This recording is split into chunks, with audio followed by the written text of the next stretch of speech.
Hey everyone, I'm coming on today to share this deck with you, the Odin's Playbook, a Tarot Tale by, I believe it's pronounced Danielle Norman. Now, before I show you the deck, I just wanted to quickly show you, this is a deck that came today, and I wanted to show you the beautiful packaging that it came in. I'm going to try and keep my address hidden. Um, but yeah, it came packaged beautifully. Let me just zoom this out just a smidge. It came all protected in this kind of a cardboard stuff and wrapped in this lovely orange tissue paper. So I don't often talk about how decks are sent to me, but because this came today, I just wanted to mention it. Okay, so let's just get that zoom back to what it should be. So the Odin's Playbook, Norse Tarot is what I've been referring to it as, but Odin's Playbook, a Tarot Tale. I'm really excited to have this deck, and I'm going to kind of show you as we go through why. This is going to be a bit of a talking walkthrough. I'll be chatting away as I'm going through the cards, most likely. So this might take a wee bit longer. So I'm just forewarning you of that. I'm going to be gabbing. Two-part box, nice and sturdy, as we've come to expect. Let me pop the cards to one side for now. The cards did come with a paper band around them, so environmentally friendly, which you can't complain about. On the back, it says, "Enter the vibrant world of the Norsemen, where Odin takes you on a journey, helping you to align and explore with the energies of this ancient past. A fun and vibrant Viking Age deck with added rune magic that invites you to dive deeper, or even deeper, into the questions and wisdom that you seek. May Odin's Playbook become your trusted guide, helping you to unlock your own innate knowledge." And we can see that we've got some of the cards on the back here as well. The sides have this beautiful leafage, and inside it's a message from the creator, from Dani'el. So it says, "I hope that Odin's Playbook becomes a faithful friend to you, helping to ground you, give you clarity and strength to overcome all obstacles that you face. This deck was created for you. Much love, Daniel." So that's really nice. Really nicely presented. It comes with, it is a little white book, but when you look at the detail that you get for each card, so there we can see for the Seven of Staves, we're getting a big chunky paragraph for the upright and a big chunky paragraph for the reversed meaning. For the majors, we're getting about the same, we're getting kind of a good paragraph for each upright and reversed. This book reminds me of the book that you get with the little white book that you get with Benabel Wednesday, the Spirit Keeper's Tarot. So yeah, great wee book. Cards. The card stock is quite papery. It reminds me of like the New Choice Tarot de Marseille decks like that have that kind of a papery card stock, nice and strong. It has this beautiful navy blue, is it navy blue? Teal, maybe teal edging that matches the backs really nicely. So these are the backs. They are reversible for those of us that like to read with reversals. And it's this kind of a depiction of Odin, I believe, that we have on the back. There are 80 cards here, okay? There is this card, which is a quick cheat sheet. That's not quite, you can kind of see it. Let me move it a wee bit closer.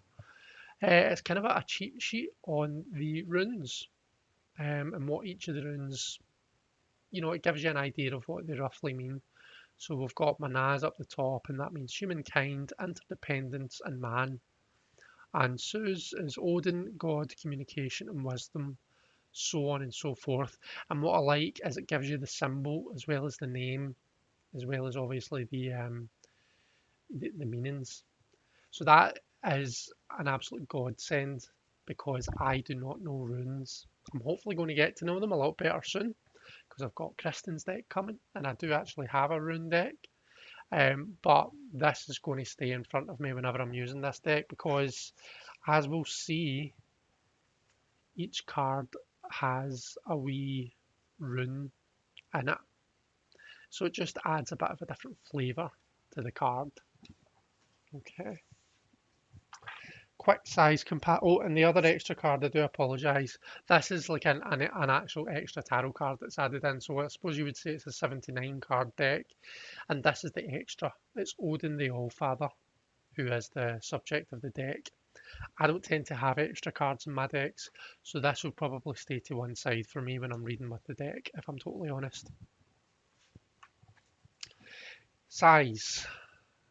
So before I flip through, if we do a wee size comparison, here we go. We've got a kind of a Centennial, which is your standard US games, and if I could just get it to stay the same, it's pretty much the same. You can kind of see that the Centennial is behind it, but it's nothing, it's nothing noticeable. So I would say that this is pretty much a standard tarot size. Okay, so let's start walking through. Now, what I'm going to do here, I'm going to zoom out ever so slightly. The reason being is that this deck has, we have recurring characters. The Fool, for example, we're going to see the Fool turning up again through the major arcana. And we don't only have that in the majors, but we have that in the minors as well. And that's one of the things I really love about this deck. So here we have our Fool card. I'm going to try and not go on too much. Okay. I'm going to try and not comment on the really obvious stuff that we can see and that we see all the time. But I'm going to pop the Fool there so as that we can kind of remind ourselves what he looks like and we can spot him when he comes up again. Have the Magician. Pretty standard Magician with all his tools on the table. The Seeress instead of the High Priestess. Beautiful card. Look at that background, that starry background, and that moon.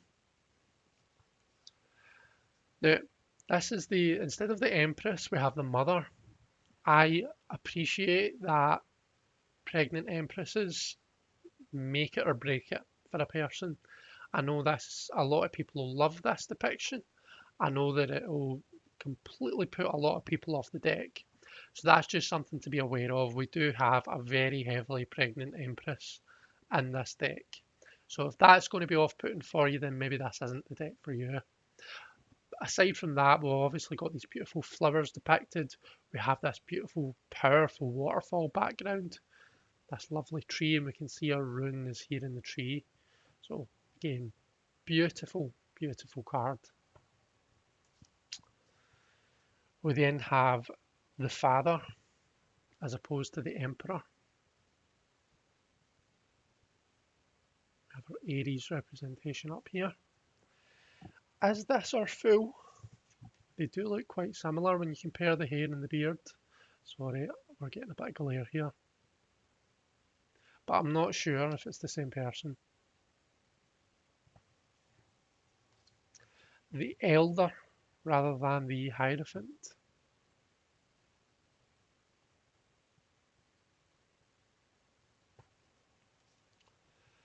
This Lovers card is absolutely stunning. And I was watching, and I will link this below, Dani'el, the creator's own walkthrough of her deck. And she says in it that our very own Martin from Tarot in the City helped her with this card. So I didn't know that and I wasn't expecting that, and I just happened to be watching this walkthrough and she mentioned Martin. I was like, wait a minute, that's Martin that was on Simon's channel recently and that we've seen on, I'm sure Gerald's channel maybe. And that obviously has his own channel, Tarot in the City. So it was funny to hear. But we have this beautiful depiction, you know, black cloak and white cloak, beautiful sky. The skies in this deck are just stunning. Chariot.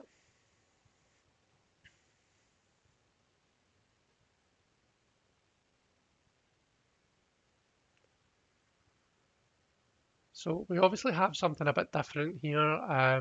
We have the two ships in the background that might put us in mind of the, you know, like the two horses. Similarly, we have the black and the white sail on our primary ship. Again, that kind of a duality. For me, the important part of the chariot is the having to control different things at once. And when you are in control of a ship like this, you have to, you know, you're thinking about the sea, you're thinking about the wind. There's all sorts of different things that you have to control when you are sailing that ship. So it still ticks the box, it still does it, just in a different way, and we still have those visuals. We also have the two birds up at the top, if you can see them there.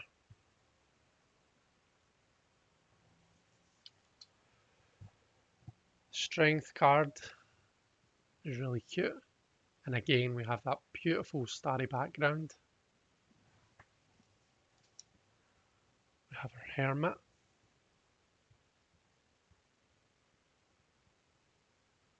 I believe that's Odin himself. We have, is it Hugin and Hugin and Munin? I always forget what the names, but these two birds, these two ravens, thought in memory. Um, and the eye patch. And beautiful mountains in the background. We have Web of Weird rather than the Wheel of Fortune. So we have the cycle of runes depicted here. And we have this kind of a, you know, forest background.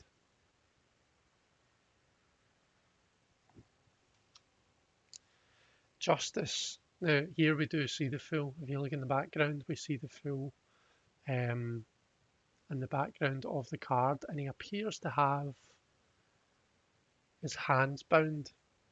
So maybe, you know, it's him that's being judged here.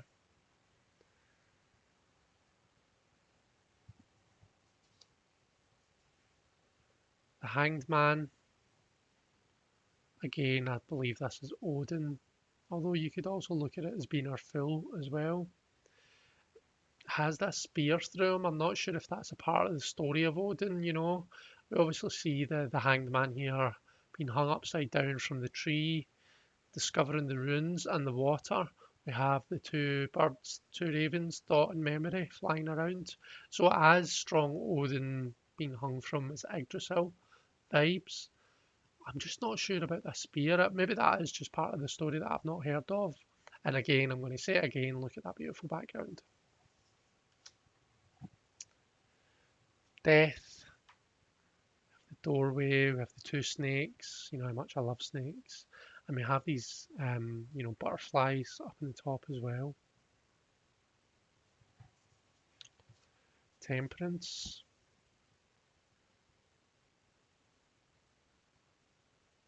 So the water's being poured from one horn to the other. And we also have our usual 1 foot in and 1 foot out the water. Look at that moon. We have Hel, the goddess Hel, or the god Hel, for the devil. And we see that the fool is in Hel's hand.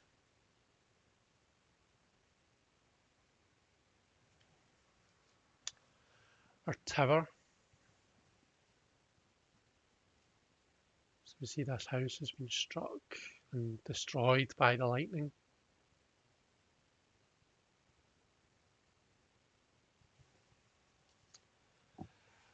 This, along with the moon card, are my favourite cards. And again, it's the background.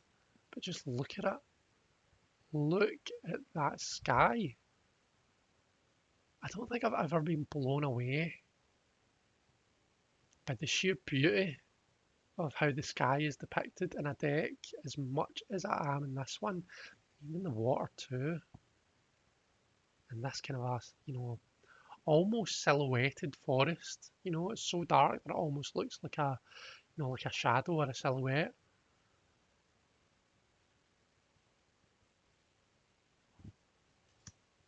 The moon.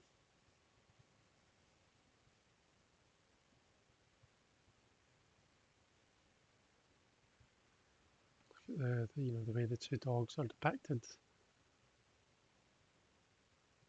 Or the two canines, I should say. I guess one of them is a dog and one of them is a wolf traditionally, yeah. But look at that moon, the actual moon.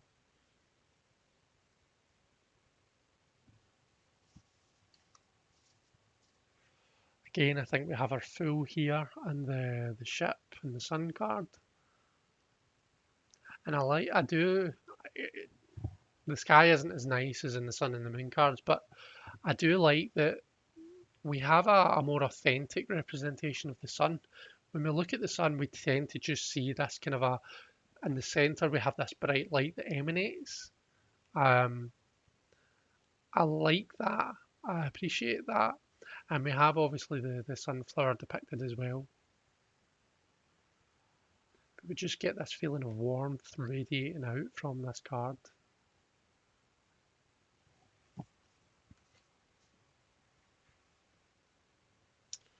Judgment.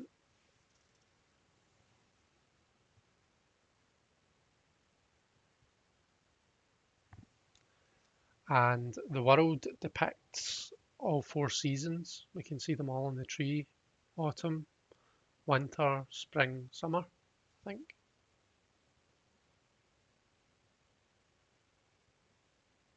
It's beautiful. And we see it in the ground as well, actually.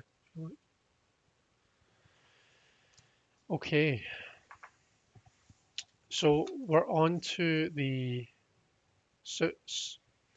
Now we have our aces, okay, and they all are pretty standard. They depict, the object of the suit. Now instead of wands, we do have staves. So we have our ace of staves. Now here we have the two of staves. Now the character that we see in the two, the rest of the suit depicts that character's journey. So this wee chappie here with the long brown hair and the big brown beard, we're now going to go on this journey with him through the wands. Okay. So kind of like what I did with the fool, I'm going to pop the two of wands here, two of staves, sorry, so that we can keep our eye on him as he goes through the deck. So here we have him in the 3, looking out, waiting for the results, waiting for these ships to come in. We have the 4. So here we see him celebrating.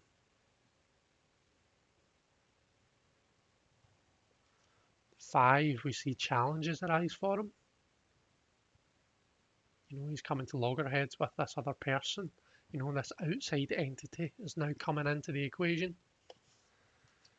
In the 6, we see him achieve success and victory. We see him celebrate. In the 7, he's tested again, but this time, he's met those challenges in the 5. He's got the high ground. He knows what he's doing, and he's well equipped. He's well able for the challenges that he comes up against.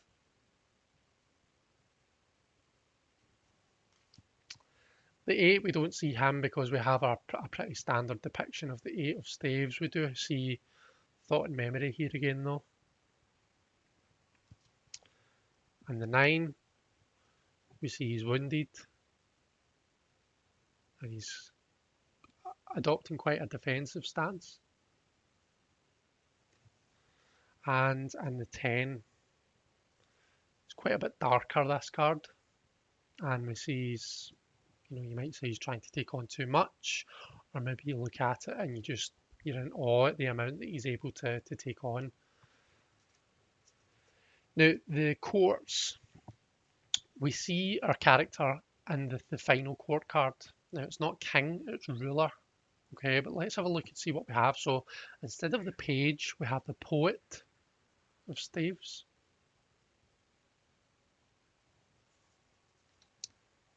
Instead of the knight, we have the shield maiden of staves.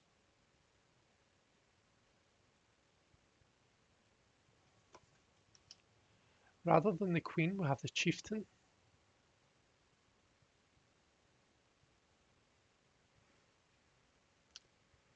And she really made sure to get that open-legged stance, that Mrs. Brown's boys seated position, and that chieftain of staves. And then finally we see our ruler of staves. So we see our character. He's older and wiser. We can see with his, with the color of his hair. But we see that he's achieved his sole purpose. The ruler of staves. So that is our staves. Now I'm going to leave because I'm sure he shows up again in one of the other cards. Now the next suit that I've got here is the horns, which is the cups. So we have a ace of horns. Again, it just depicts the object, in this case the horn.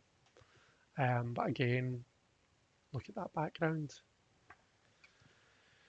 Now here it's this female character that we're following. Okay, so it's her journey that we're now going to see progress through the suit of horns. So here we see her perhaps meeting her soulmate or just meeting a really good friend and starting to build out those connections, starting to build that connection with them. Here we see her, coming together, having a party, having a good time with her friends. Here we see things have gotten a bit stagnant. She's a bit fed up. She's maybe getting a bit turned off by things. Things have maybe been a bit samey. They've been a bit the same too long. So you really get that kind of a feeling of being fed up from this one. And here's the fourth one. This is the one, the opportunity she's not able to see just because she's obviously looking out. In the 5, we can see some sort of destruction is happening in the background, and you don't quite see the sadness. You don't see it depicted in her face or anything because she has her back to us. But we do still kind of get that feeling of loss, of dwelling on the thing that's maybe not dwelling, but mourning the thing that's been lost.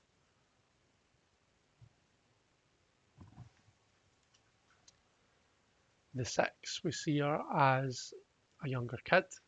So she's, and we see this door, see this doorway. We have the doorway in the death card as well.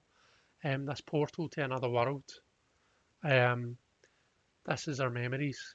She's thinking about old times when she was happy, and that gives her joy, and it gets her over the feeling of loss and of mourning that we have in the 5.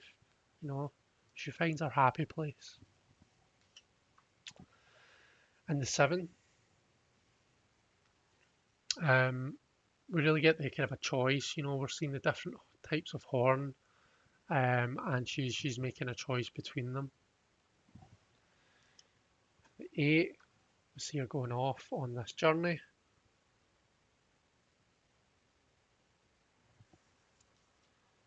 And the 9, we see her with her friend. She's satisfied. She's happy. So she's achieved real fulfillment. In this 9 is the way that I read it. And the 10, everything that matters. We actually, if you look back at the 2, we see her and her partner, and they've now got a child. So that's obviously her dream. That's one version of achieving ultimate happiness, I guess. Not everyone's version, but some people's is to have a family. We have our Poet of Horns. You could see this as her when she's a child, I'm not sure. I know that the poets don't tend to always be that. The Shield Maiden.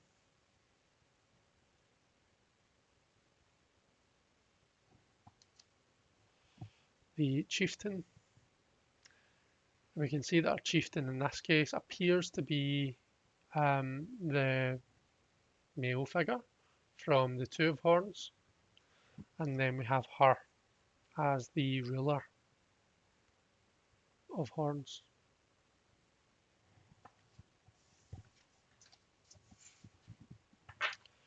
Okay.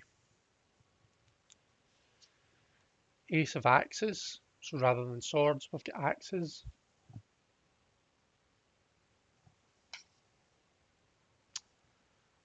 This is our character in the axes suit. So we see quite a typical depiction here. The Three of Axes, it has an anatomical heart, and it's maybe a wee bit graphic. Not very, but a wee bit. So if you tend to not really like looking at Three of Swords or Three of Axes cards, then maybe look away. But this is our Three of Axes.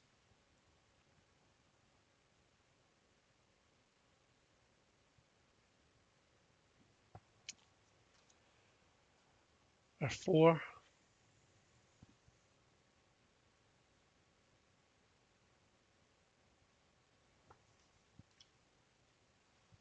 5. And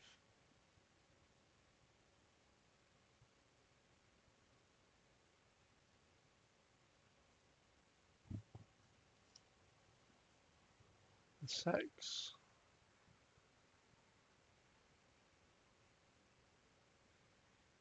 Again, look at that sky. 7. It's hiding under a bridge. Well, that's what it looks like.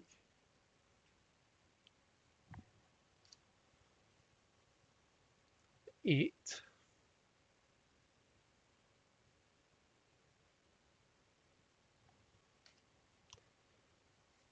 9. And look at this kind of a dark figure. You can just see these bright eyes behind them.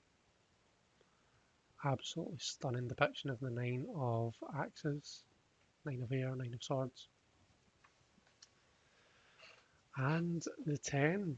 And again, we have these butterflies that we saw in the death card, meaning transformation and change. It's quite gruesome, isn't it? I've just realised that, is that like the skeleton that we're actually seeing there? No, it's not. It's not. It's the axes.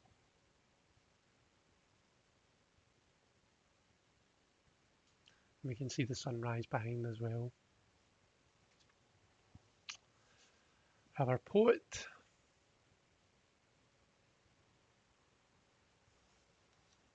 Shield Maiden. Pretty cool with our purple hair and purple lipstick. She looks quite badass. Chieftain.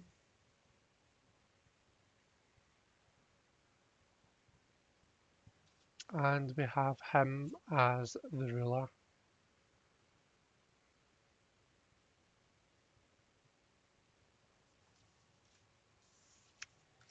Okay.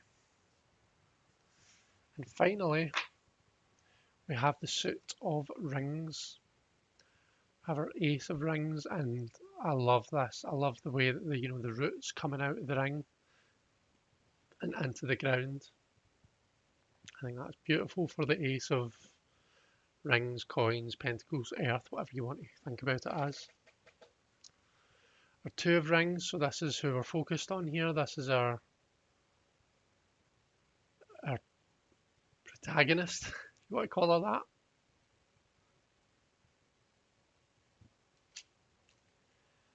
Now, the 3, and this is why I've kept this out, because in the 3 of rings, so we see the usual depiction, but they're working together on something.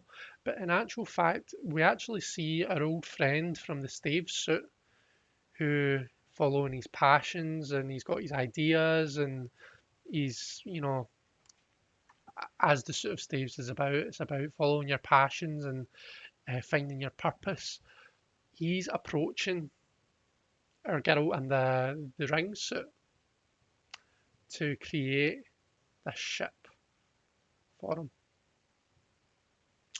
And it was the creator that said in her walkthrough that is him.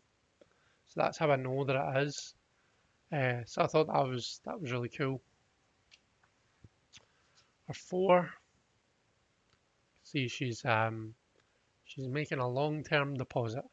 It puts me in mind of the Hobbit film, where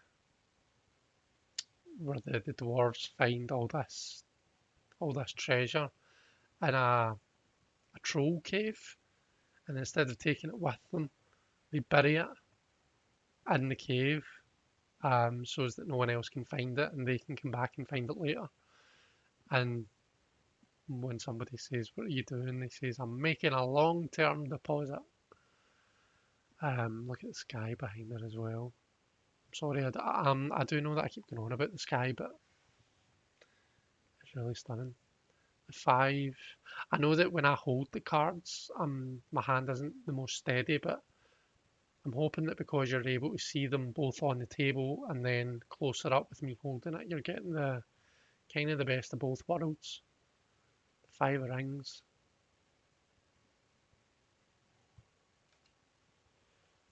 The 6.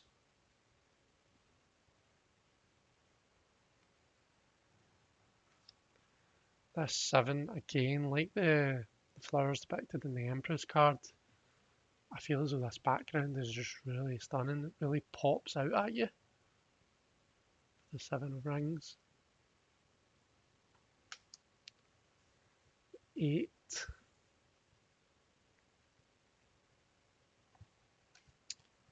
9.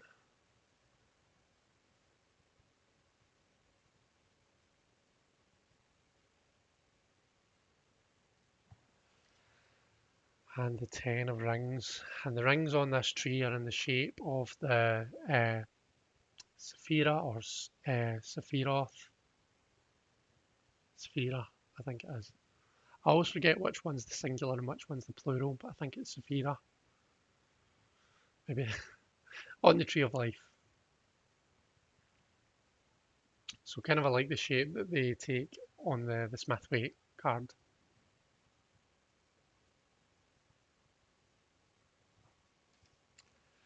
Our Poet.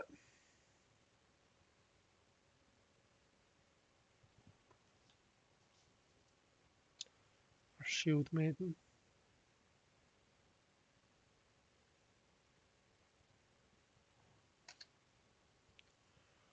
Our Chieftain.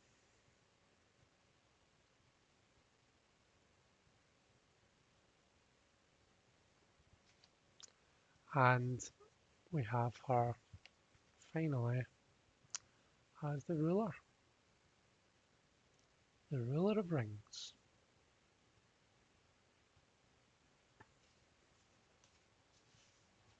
Okay guys, in terms of shuffling, this is actually a really nice deck to shuffle. Now, as with all edged decks, I would caution against riffle shuffling.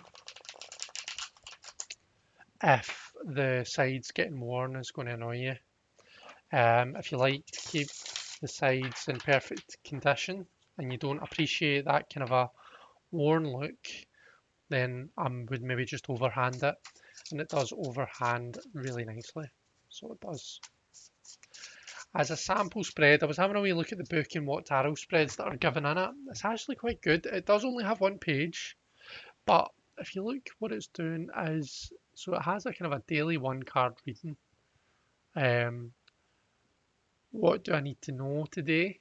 Or how can I tap into my highest potential today? Are a couple of options that it gives us. It then gives us some options for 3 card spreads. So we have past, present, future, head, heart and soul, etc, etc.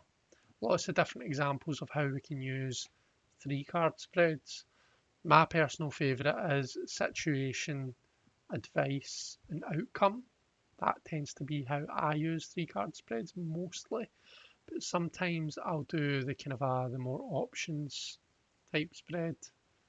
But yeah, the one that I want to kind of do with you though is this walk with Odin spread.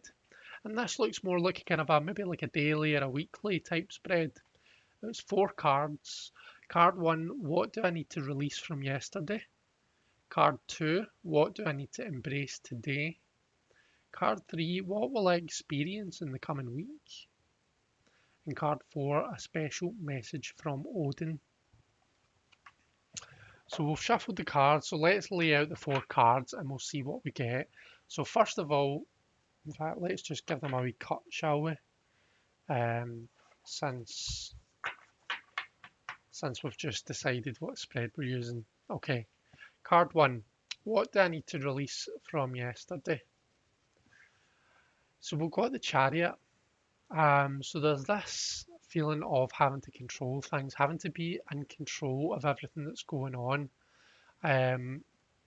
For me personally, yesterday I had a lot on. It was my first day back at work after being off sick for more than 2 weeks. I had something big on in work. Then outside work, a tutor, and the kids' exams, whoops, are this week. So I had all of these things to think about. And yesterday was kind of a big day with all that, just because it was kind of the first day back and I had all that going on. So it was a bit of a chariot day. I'm glad to say that at the end of it, I did feel successful. I felt as though I'd managed to do everything that I needed to do. You know, I was quite happy with how the day ended. So that kind of a victory and success that we sometimes see with the chariot, definitely I had that with my day yesterday. But it's that kind of what I'm getting is what I need to release is that aspect of having to control everything, having to kind of keep your eye on everything at once and constantly your mind working. That's what I can let go of. Now, the rune that we have on this card is this one that kind of looks like a capital R. So, Rido, do we pronounce that? So that is journey, movement, rhythm. So constantly being on the go, constantly doing a million things at once. That's being on this journey and having these objectives.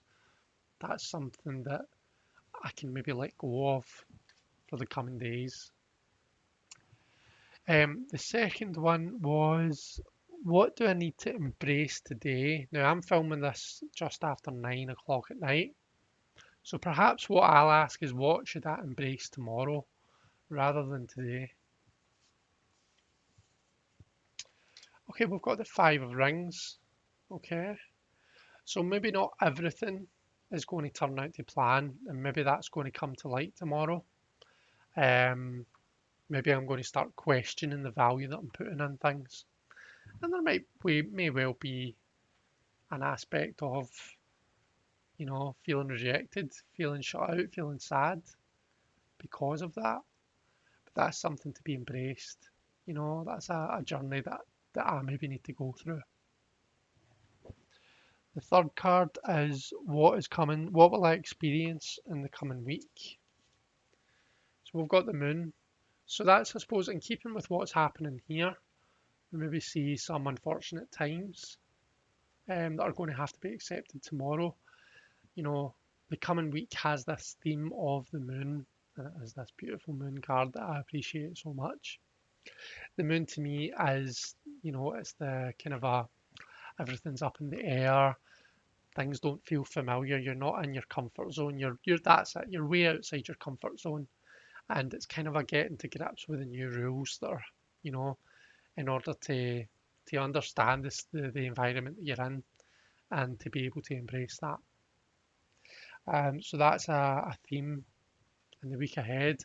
I'm realizing I've forgotten to look at the rune in this card. So in this card, see we have Isa or Isa, and I'll show you here. It's ice, frozen, balance, frustrations. Okay, so being frustrated And then in the moon card, we have this one.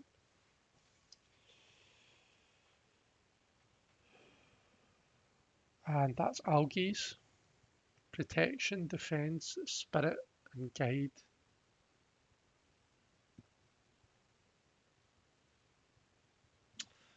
So that's, I mean, that adds a different flavour to the moon card, I guess. Although we do have this kind of this frustration in these hard times that we can see, there is also, whilst things don't feel familiar, there is this aspect of protection there. There is this positive force, this positive influence there. It might be a bit of a blessing in disguise. Maybe it doesn't look like a positive influence to begin with, but I suppose that's my journey, that's my task, is to learn to see it that way. A special message from Odin, the devil, goddess hell. So for me, that's about desire, and the amazing places and the terrible places that desire can take you. Um, our desires can motivate us to do the most amazing things, but also they can really pull the wool over our eyes, and they can completely blind us to some dangers that we put ourselves in. So I suppose it's for me in my journey through the week, it's for me to discover what exactly is it that my desires are motivating me to do.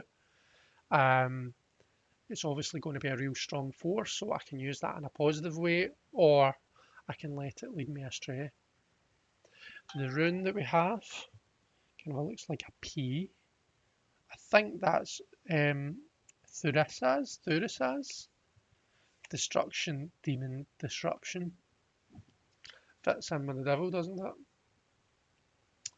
So I suppose we're kind of in keeping with this theme here, this kind of an idea of things going wrong, things not going quite right, and this kind of an unsure environment that creates. I suppose looking at this, I don't have the best of weeks ahead of me, do I? But we'll see what happens. But anyway, guys, I hope that you've enjoyed this. I hope that you love this deck as much as I do. I think it's absolutely stunning. So I have to show you again that beautiful teal edging. So thank you so much for watching. Take care, and I'll hopefully see you all soon. Bye.